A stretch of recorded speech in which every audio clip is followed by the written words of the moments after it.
Hi, everybody. I hope that my jet lag won't come in the way of my presentation today, but thank you for being here. So I'm going to talk about, kind of do a survey of a lot of the work that I do. Please be prepared, it goes in so many directions. So I'm going to try to draw some lines here and there. And to do that, I feel like I really like to use my friend La Turbo Avedon's talk. So I'm just going to switch. I'll come back later to the collaborations we did together. La Turbo Avedon is an artist avatar and curator, but they really work with non-physicality. But I really like this little graph that they use to describe their practice. So a lot of my peers, and myself included, have this issue about describing their processes. I think this applies to most people now as we look at the interdisciplinary nature of making and doing. New media is such a common descriptor, but it is still a really ambiguous one. It is sort of a pat on the back to say new media every time. But these things aren't and won't always be new. As much as I can, I try to stay away from declaring the medium. Instead, I think about things like this. So if I would show you my kind of graph for my practice, it would look something like this, I guess. So a lot of different themes, and throughout the years, I kind of go back and forth, sometimes taking ideas from something I've done a long time ago and coming back. But these are kind of like the main themes that keep coming back. I will start with, So when I started being interested in digital arts, this was kind of like what was going on. Very binary thinking, black and white binary. Obviously, I love those pieces and they were very inspirational for me. But it was coming from this idea that kind of a reverence for the digital in a way that was placing the body in a lower hierarchical place. This idea that the mind was superior, the idea that the computational was the extension of our minds, and we wanted to kind of forget the fact that our bodies were fallible. So this is also if you look at digital, what do we represent it with? Is kind of this idea of the ethereal, something that is immaterial, sometimes even invisible, forgetting obviously that digital is obviously very material as well. So when I started, I was interested also to subvert the kind of performance that I was seeing. I come from a music background. I studied composition. I did jazz guitar as my undergrad. So for me, performing music was something very embodied. And what I was seeing for performing electronic music was mostly this, specifically white dudes behind computers. This is a totally fine and appreciable way to present music as well. I do it like that sometimes too. But at that time, I wanted to kind of translate this idea of the physicality of playing guitar and the physicality, immediacy also of playing an instrument on stage. So I developed this instrument around 2014-15. So as you can see, this is a very early prototype. You can see the breadboard inside of the spinning top. So I created those kind of big spinning tops, and it's super simple. Inside I have just an IMU, so gyroscope, accelerometer, and I'm taking that data by Wi-Fi through my computer and then affecting the processes in music. I'm going to show you a little excerpt.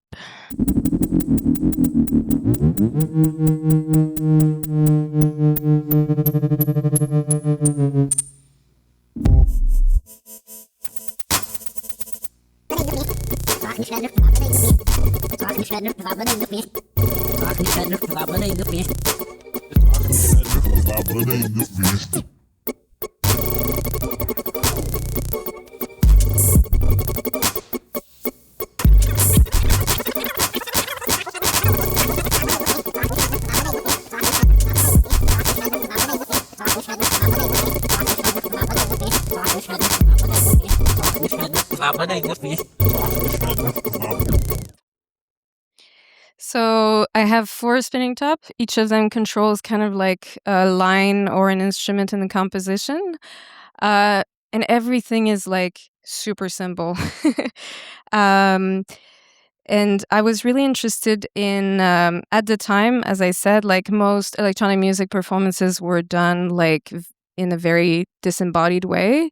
But there was like research being done on how do we get electronic music to be a bit more physical. So there was this conference. I mean, I think it's still going on. Probably some of you guys might know about it. New Interfaces for Musical Expression. So I performed there like when I was starting. But a lot of the stuff that they were looking into was like how to make instruments that a lot of people would use.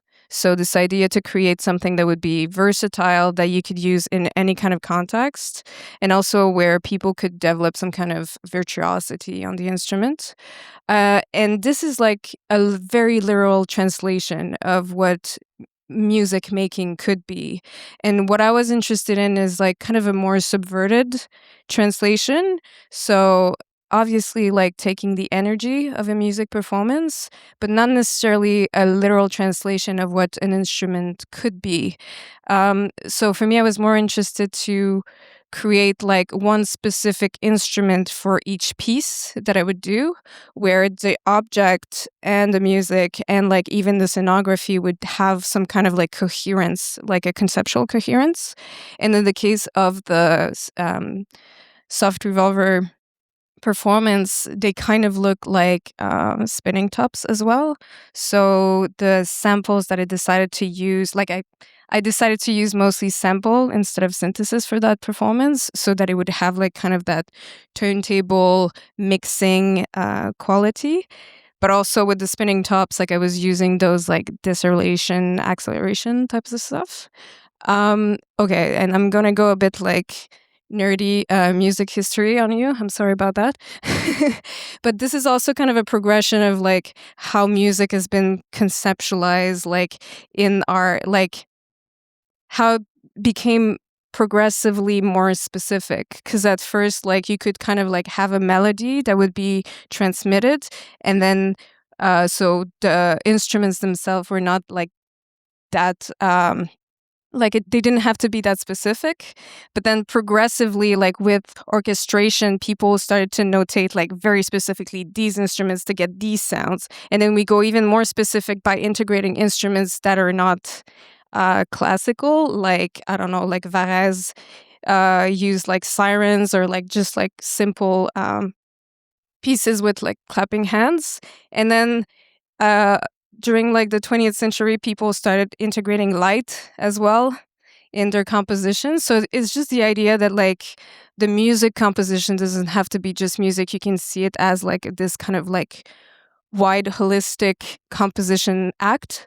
And so for me, building the instrument that would be part of the composition was just like a natural continuation. And also, these things are really important for me. um, So I think like when we work with technology, there's always this idea of like, for whom am I building this technology? Is it for anybody to use? Or is it just for myself? And in the case of the spinning tops, like most of the time I was not creating tools that anybody could use. It was very much tied to the idea of a composition. So for me, it was always kind of like this instrument that was tied to a composition, but not something that could be as standalone objects that people could play with. Another thing that's interesting, I think, is like I've always been interested to have very direct connection with what you can see. I think that's part of the reason why it's interesting to see people play instruments. You can physically understand what's going on, project yourself doing those movements, and kind of like have a sense of their level of virtuosity. And that's in part because of mirror neurons. Like if you watch somebody do an action and you pay attention to it, like the same neurons will fire up in your brain because we're such a like imitating species. So for me, it was interesting to work with spinning tops for that reason, because even though it was like a new instrument, everybody has played with a spinning top before. So obviously they could kind of like guess what the concept of a performance or how it go. So you can kind of like feel with me what I'm trying to do. Like if the spinning top is about to fall off the table, you kind of like predict that, you know? Okay. So, and also, something that I get asked all the time when I perform is like, oh, how is it different from the last time you did it? What's different? This idea of live has been so fetishized. And that's something that I think is really interesting in electronic music in general. It's like people don't want the press play.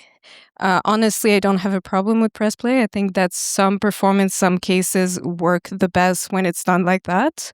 So for me, it's not like a value judgment or anything, but I'm always surprised when people ask me about that aspect. It's kind of like, and especially when things are generative, it has become the new kind of live aspect of a performance. Maybe the performer will not necessarily perform a lot of action, but the software will, and that kind of like replaces that pseudo liveness that we're looking for. That I don't really know why, but yeah, for me, it's kind of like I don't really care anymore, but I find that interesting when I perform.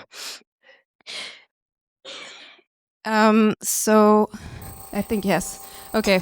Another performance, again, using objects, where people can kind of project their lived experience with that objects throughout the performance. So this one was called Autopsie Glace. I performed it here in 2016. So also, as you saw earlier, I'm always interested in music tropes, like how can I take little bits of music history and recontextualize them in a digitalized context. And for this one, there was multiple things.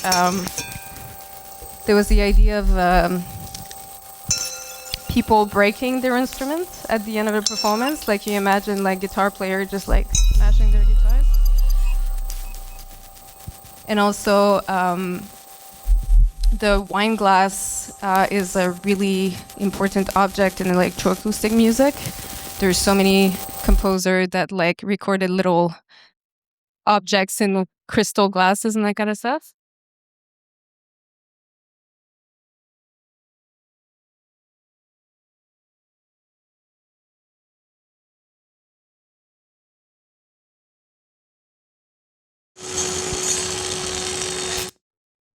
So, some images that was at Sónar Plus D, and yeah, this one's fun.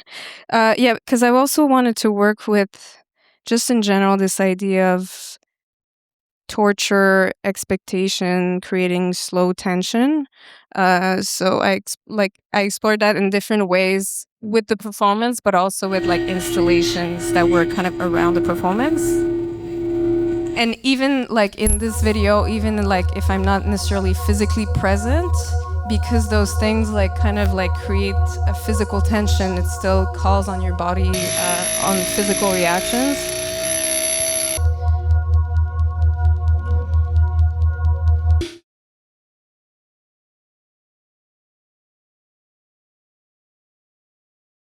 Yeah, so as you can see, guitar smashing, very popular. And also some artists that have worked with wine glasses in electroacoustic music. And the videos don't load. And also I just wanted to mention Dick Raymakers, for those of you who know him. Like he did a lot of, I won't go to YouTube to show you, but it's something that's really worth checking out. He had this whole practice of kind of torturing sound devices, like putting microphones in water or just like scraping them or like compressing them. So really like looking at the sound producing devices and doing some torture on stage. Continuing in the kind of music trope, music history, I created these music boxes out of laser cut CDs. So yeah, it's just like, again, super simple control. Is it? Yeah, it's.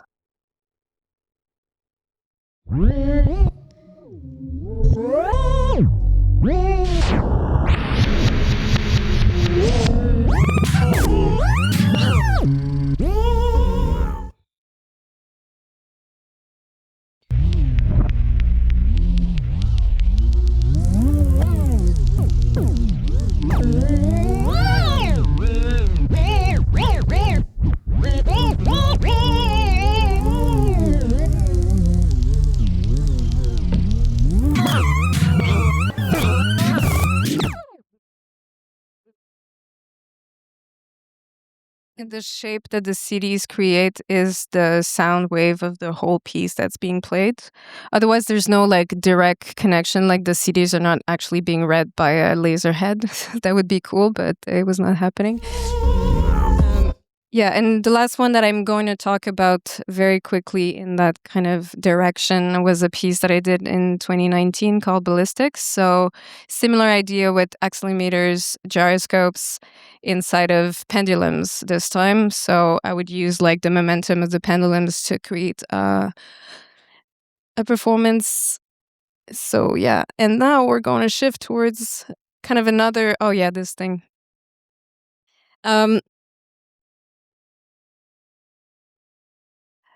I guess I want to position myself like within the technology world. I'm really interested in coding. Like most of my stuff right now is in Super Collider. I don't use any DAWs most of the time. um, but I tend to not create tools for other people. That's just like what's natural for me. But I always find it interesting to think about how do I conceptualize like a tool. Is it like a tool and instrument again that other people will use? So it influences also like the kind of design that you're going to do. Is it an artwork or is it a game? And like the kind of interactivity that you're thinking about, that you're expecting, will depend on like that, where you situate yourself within that. In general, the possibilities of our interface are quite limited because they're meant to support like a specific composition. I do create my performance very often as if they're video games. So basically, I'll talk about that a little bit more later. But I don't have a timeline in my performances. It's always kind of like going from one state to another. And so I just have to like meet a certain condition that open a gate and then I can go on to the next section. But I do not have like a timeline or like some kind of time-based thing going on in the background. So for the spinning tops, for example, I switch to the next sample by doing a faster acceleration. So it's kind of like just an attack detect if you do DSP, like super simple. And then so that becomes like a trigger to go to the next sample. And each spinning top is kind of individual. So I can like decide how I move in the different samples.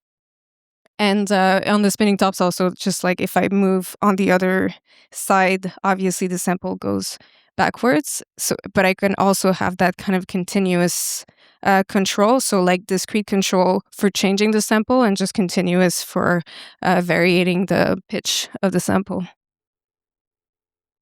Okay, now we're moving on to like a different side of my practice. So in 2019, I collaborated with Sandrine Demier for the project L'Altermonde, which was also presented in Barcelona for the Myriam Festival. And this one was more inspired by feminist new materialism, kind of questioning the divide between human and non-human, but also like not seeing like, seeing technology also as a different species rather than something that we control, because like in a way technology has its own agency. So she created this like beautiful world of swarms and like kind of trees and plants that were kind of made out of humans to represent this assemblage, I guess, of different species. And for this one I created like a generative score in Super Collider. And I was trying to recreate, like resynthesize sounds that would sound a little bit like instrument, like guitar, reeds, etc. So it's a piece for dome as well. Ooh.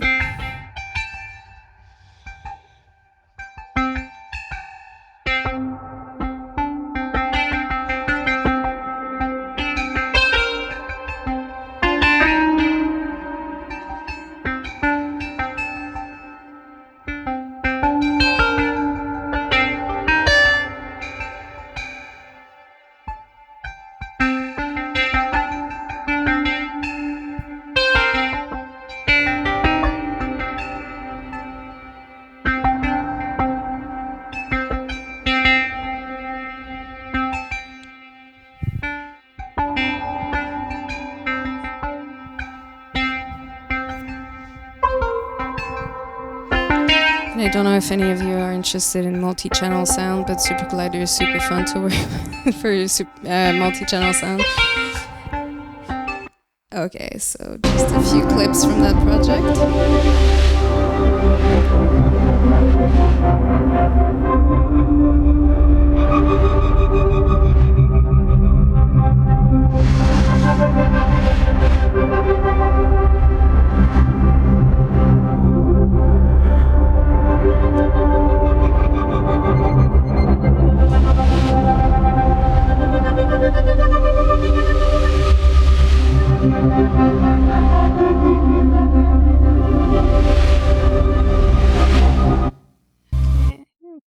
And so that kind of started a bit of reflection completely outside of what I was doing before. So this project was just kind of a prototype I did in 2021 that was called Ancillary Glow. So this idea of like taking like the simulacra and kind of like turning it on its head. So here I created kind of a flower bouquet out of headphones and they were actually playing sound. And then I had like this video in the background that was animated and just kind of like those reeds going, flowing in the wind. And so it's just like pursuing that idea of like creating fake or simulations of real things and crossing the boundary between like virtual and physical in different ways. And that's how I got interested also to work with AI around 2021 when it was just like little scripts on GitHub and it was still fun and didn't feel like I was selling my soul. So I was, like taking the VQGAN clip stuff to do this performance that was called on Sculpt. But very fast I saw how it like became completely crazy. So the performance itself is kind of like reflecting on this idea of AI like having so much potential, but creating things that are outside of human proportions. So it was just like creating these buildings, but throughout the whole performance, there was no human presence in those buildings. It's kind of like creating a completely fantastic world, but that we cannot really live in. Yes, so I'm just going to short excerpt. And this is also when I started doing video. So for me, using AI was kind of like an entry point into doing more video work, because before I was mostly doing light-based work and sound-based work.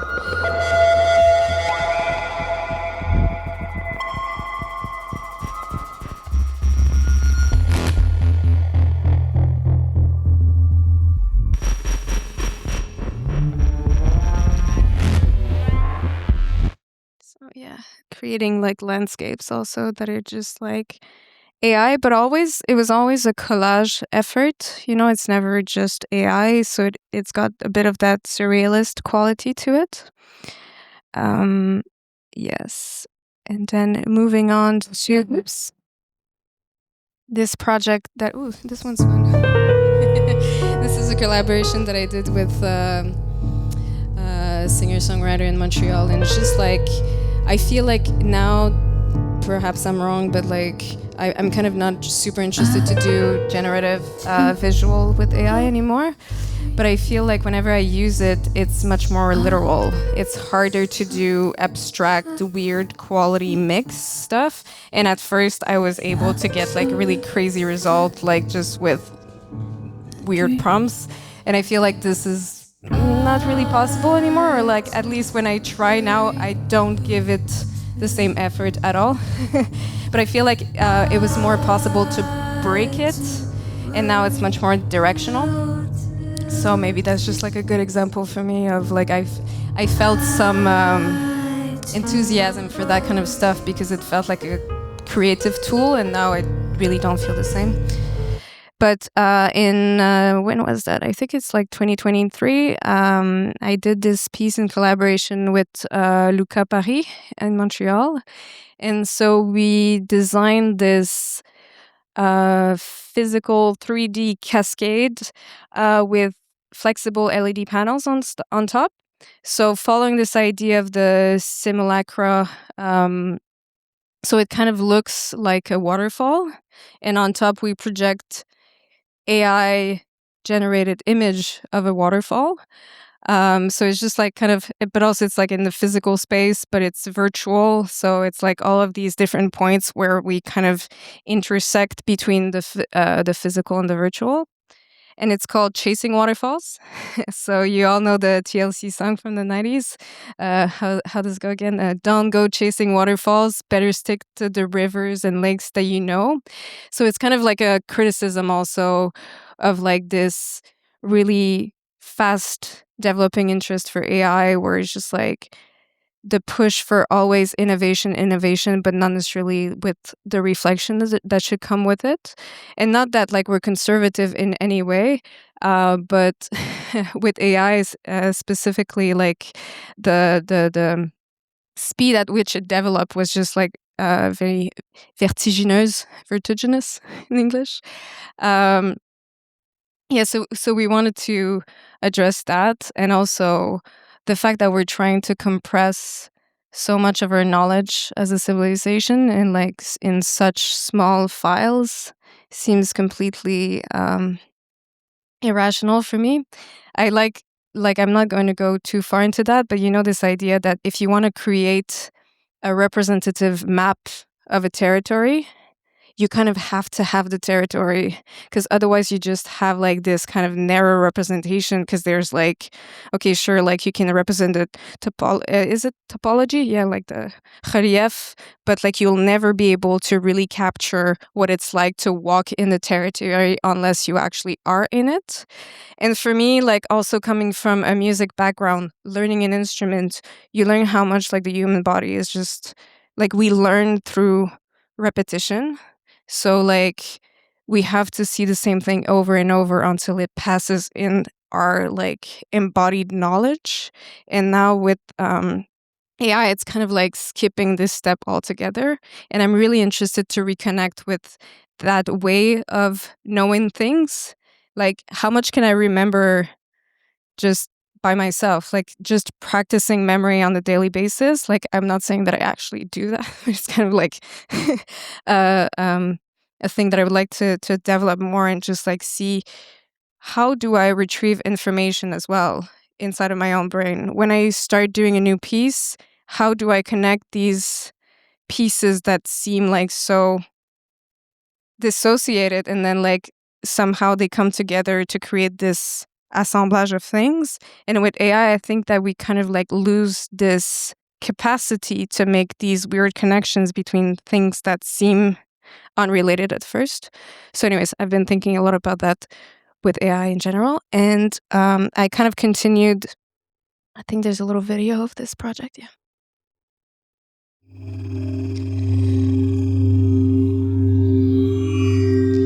Also for this one, like we had the 3D representation of the structure, so we were able to do anamorphosis. So when you look at it from a specific angle, we kind of project an image as if it was intersecting the plane.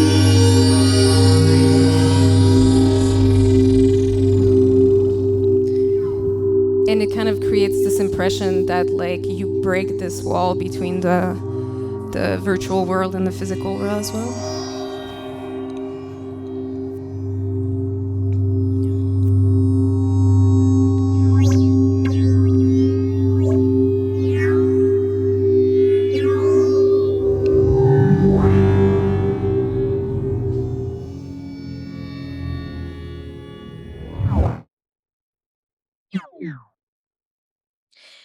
And recently I was invited to do a collaboration with a particle accelerator in Caen, in Normandy.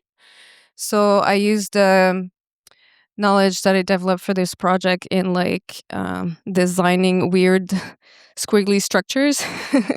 So I create, well, those are just, oops, sorry, a little bit more videos from that one in this space.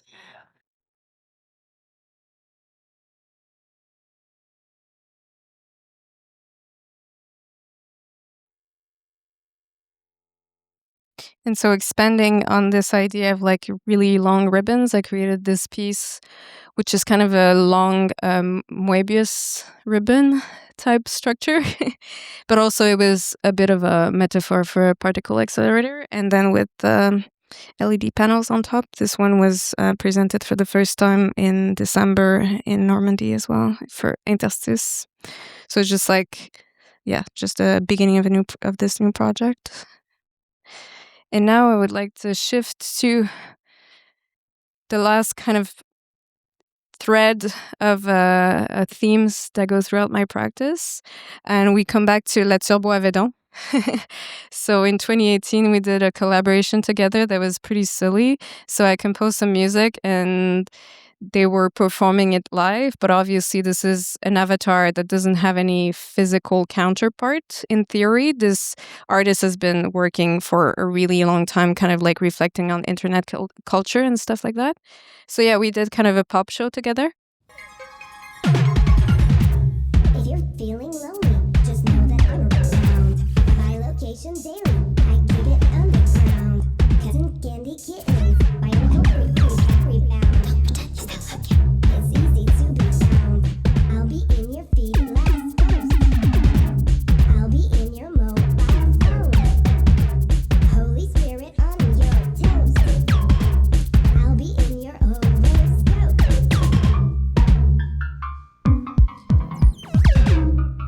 For the performance, we had an app, and we were kind of sending also video content on people's phone. Like, there was a little period when it was really popular to do that, so we tried it too. And so, yeah, it's just like people were receiving bits of contents like images or text that was related to the performance. But that collaboration also started this reflection about the importance of the mirror in our online interactions. And this clip really kind of summarized that well. In this moment, I am 225,000 polygons. A model no larger than a gigabyte. I am here to perform for you in the ways that I can be. I am rendered by the machine and by the minds that remember me. I'm present, here and now. The stage I'm standing on is mine. It has no borders. It is safe to me. We exist as one file when it is closed. My identity crystallizes here, just for a moment. I will be different the next time I appear in front of you. There are multitudes in me. There are multitudes in all of you. And so following on that idea of the mise en abîme online and the narcissism associated with it, I started designing a performance that would kind of like bridge my interest in physical gestural interfaces and this kind of like reflection about digital culture in general and cyberculture. Certain artists have dedicated their work to the problem of how to break. This is just a clip from Nathalie Krauss, for those of you who know her, like an important theorist from the 80s who talked a lot about narcissism related to video art. The real and the real. Or to try to comment on the ways in which we are trapped in this, what we could call Plato's cave, in which what we are looking at is a world of shadows, a world of simulations, rather than a world of real things. And so we started designing this project called Second Self with Niansu Wang. And the name Second Self refers to Sherry Turkle's book. And she suggests that intelligent machines that exhibit human characteristics act like a mirror or a second self through which we define the image we have of ourselves. So the object of the screen, which is omnipresent in our societies, mediates this relationship to our second self, acting both as a portal towards a hyper-connected network, but also as a mirror reflecting back an altered image. And for me, like the the myth of Narcissus is really interesting also because there's the nymph echo, which is also part of the myth. So Narcissus is looking at his image, and with the mirror, we have this impression that it's immediate, right? You see your image right away, and you have the impression that the mirror is erased. But with so Echo, the only thing she could do was to repeat whatever Narcissus was saying. But even though the oral reflections, so if we think about the visual reflections, so this is the mirror, the oral reflections are the echo, those happen in time, and also they're mediated by the space that we inhabit. So necessarily you kind of cannot forget the medium through which it transits. So it's kind of like a different way to consider reflexivity and like how we create our subject. So in the piece, we wanted to kind of like go, and for me, it's kind of a more feminist way to think about how we create our identities online, this kind of like delayed, mediated identity creation. So yeah, this piece, like we reflect on the idea of Narcissus, like we have these hidden cameras that create these mirrors on our LED screens. And we also designed masks. So we're two performers and we kind of like mirror each other or go against each other, kind of fight. Yes, and interact with the public as well. I'm going to show you the quick teaser if it plays. Yes, it does.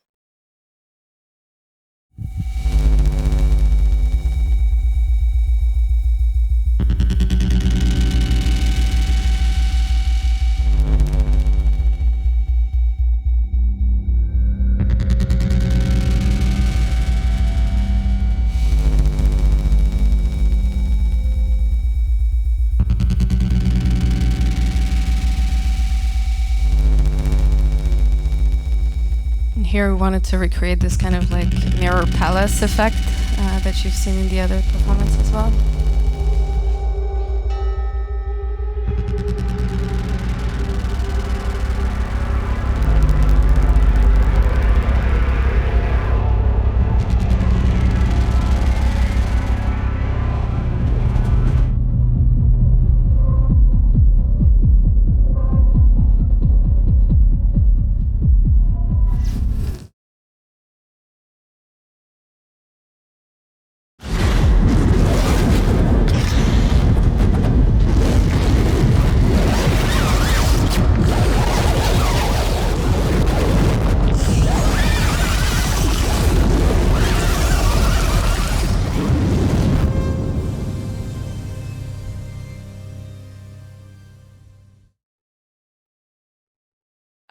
And during the performance, I start with an attitude that's more controlling towards technology.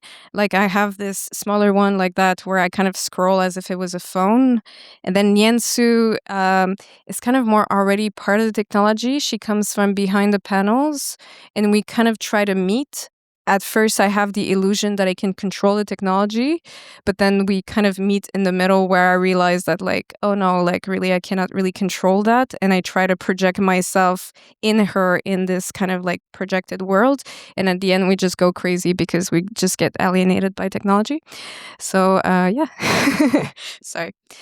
And maybe just like on a more technical aspect, as you can see, those masks are just like they're custom LED masks. So they're all made from these modular little tiles, like 6x6 LEDs.